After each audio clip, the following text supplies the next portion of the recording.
Hey zombies, here's your Wave 4 review of the Transformers Kabaya candy kits.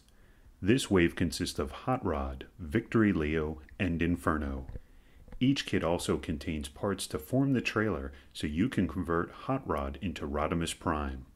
Make no mistake, you need to purchase all 3 kits to complete the trailer. Let's get Inferno out of the way first. This kit is based on the character's hanky toy and is actually a pretty good representation of the character. One interesting note, it scales well with the Ultra Magnus kit from Wave 2 and thus the God Jinrai and Starscream from Wave 3. It's not exact, but they do display surprisingly well together. First, the transformation. Swing the legs down. Now you're supposed to pop the legs off and pop them back on facing the other way, but it is actually possible to rotate them without detaching them. Of course, they pop off anyway. I had to try and I had done it before. It can be kind of hard to stick them back on because the panel moves. Next, pop off the arms. Flip up the head. Now you take this part off the arm and reattach it to the top of the shoulder. Please note that it does have to sit at an angle. Do the same for the other arm. Rotate the hose around, and there you have Inferno in robot mode. This is a sharp-looking toy. The stickers are easy to apply on this kit. I pasted one of them too low, but I was able to pull it back off and stick it back on in the right place. Articulation is limited. The shoulders can rotate all the way around. The elbows move, but they're very tight. The head can turn, but it likes to pop off. This is the first kit to have swiveling hips, but they can't move forwards or backwards or side to side, and they come off pretty easy, so please be careful. I like this kit a lot more than I thought I would. Unfortunately, the kit will always be overshadowed by its wave mates. Let's move on to Victory Leo. This kit is based on Robot Master's version of the character. Here, it is in the winged lion mode. One problem is that the gun fits rather loosely. It falls off easily. Also note that I have not transformed it correctly. You can move the lower legs into the proper position. The reason I have not done that is that these pegs fit the holes way too tightly. I got one off once and the peg already has stress marks at the base. That's unfortunate. Transformation is quite simple. Remove the shoulder cannons. Let the other gun fall off on its own. Rotate all the lion legs into position. Reattach the cannons to the arms. Give him his gun. And that's it. The good news is that the robot mode looks great. The only problem is that these stickers on the feet don't like to stay down. All the other stickers are great details.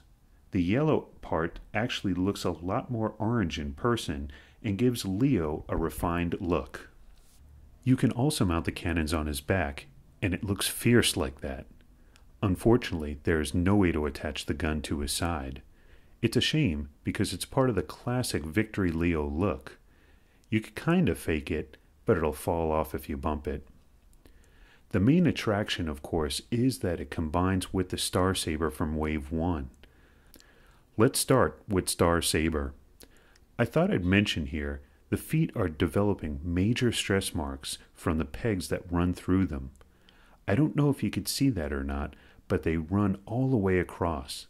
That's unfortunate. Now rotate the feet around. Make sure you leave space on the pegs.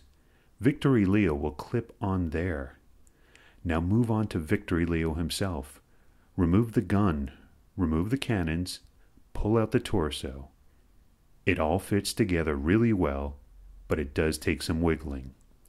Rotate the head down, attach the cannons to the shoulders, and you have the backpack. Now take the rest of the body and split it in half. Flip out the foot, rotate the lion leg, fold the whole thing in half, flip up this panel, do the same to the other half.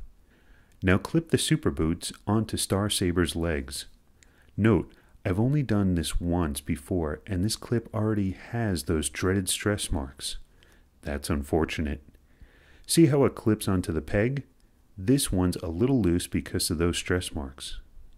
Now clip on the other boot. Notice that they sit at an angle. I'm not really sure why.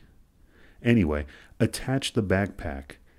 You slide it into this post on Star Saber's back, then slide it down and lock it in. Fit the gun in Star Saber's hand. It doesn't work well because it's a round peg in a square hole. See how the gun wants to sit at an angle? And now you have Victory Saber. The good news is that it looks great, better than the Robot Master's version, thanks to the panel on the legs. I can't say anything bad about how this looks. One problem with this mode is that the backpack is kind of wobbly. That's unfortunate. A final note, I just got the idea to try removing Star Saber's feet, and the super boots now sit straight, no longer at an angle. I don't know if I'm supposed to do that or not, because the instructions don't really say so. Here's Victory Leo's box. Here's the gun it comes with, and you could see that the instructions are printed inside. As you could see, no mention of the combination. So are you supposed to remove the feet or not? Well, I just don't know. Finally, we have Hot Rod. Surprisingly, this kit is based on the Masterpiece version. Let's set the trailer aside for now. I want to talk about Hot Rod. It looks quite nice in this mode. It's clearly based on the proportions of the Masterpiece version. Unfortunately, it suffers from trying to emulate that version's complexity. Look at all the sticker damage. There's a transforming hinge right there, so the stickers scrape each other every time you transform the kit. That's unfortunate. Let's transform. First, remove these exhaust pipes and move them forward. You're also supposed to move these back pieces down, but I just set them aside. They get in the way. Now remove the spoiler. Take the trailer. Fold out the cab. Attach the spoiler. Now take the trailer. There's a peg that plugs in where the spoiler was. It's a tricky fit, but it works.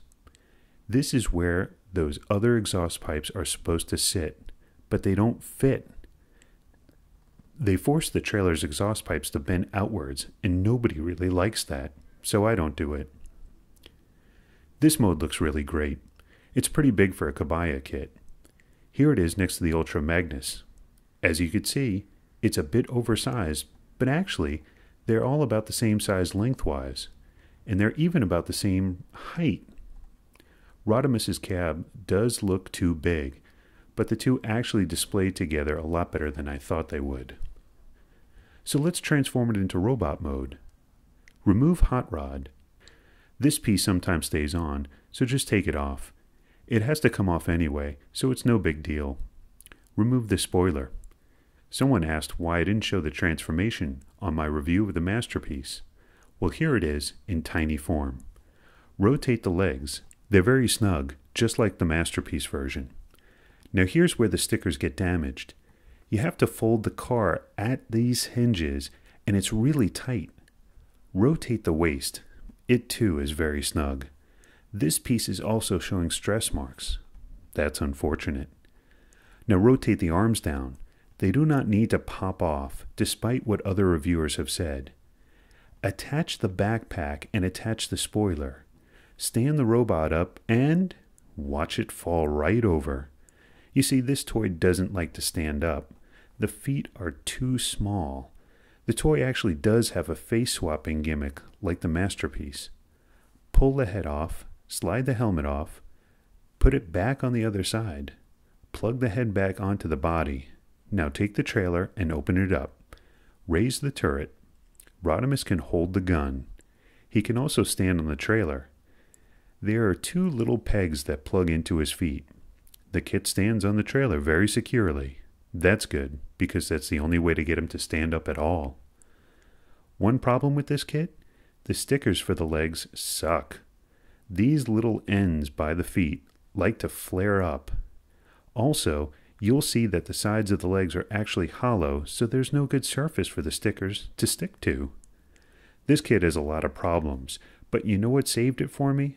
Seeing it displayed with these other classic Autobot leaders.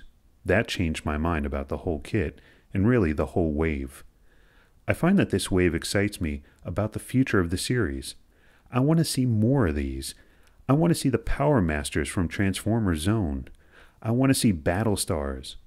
I'd like to see some Decepticon leaders to match the display of the Autobot leaders. I'd even like to see a Fortress Maximus in this series. The whole wave could be a Fortress Maximus kit separated across the 3 boxes. The kit could be bigger and more detailed than any other single kit ever could be. There is so much potential left in the series. I want to see it go on for years, and you can be sure that I'll continue to cover it as long as Kabaya keeps making them.